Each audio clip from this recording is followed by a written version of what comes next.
In this video today, I want to talk about praying after Mormonism, because prayer for Latter-day Saints is often a very formal thing.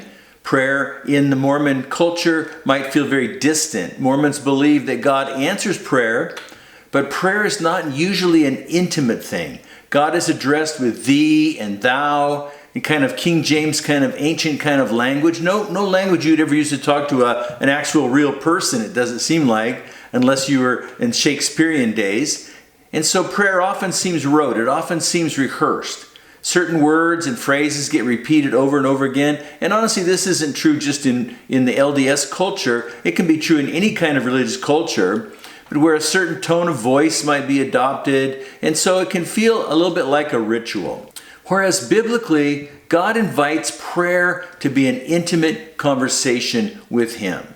So in prayer, we have the privilege of talking intimately to the God who made the universe. He listens to us. He comforts us. Prayer can happen all the time, driving down the road or doing anything in life. 1 Thessalonians 5 verse 17 says, "Pray without ceasing," which simply means just never stop praying, right?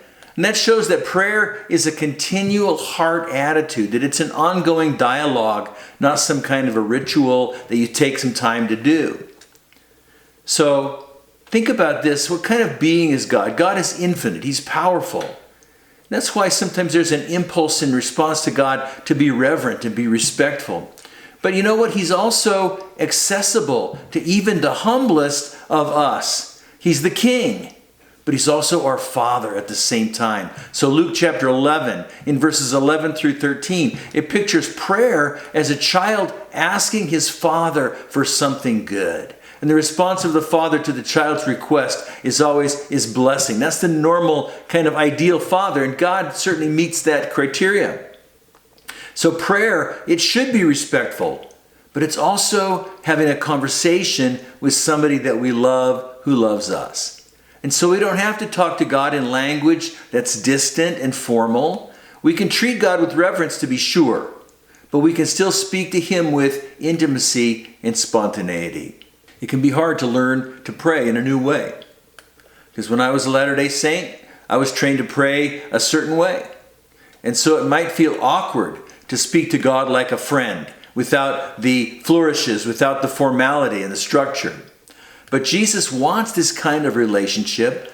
That's why in Hebrews chapter 4, verse 16, He invites us, "Let us therefore come boldly into the throne of grace, that we may obtain mercy and find grace to help us in the time of need."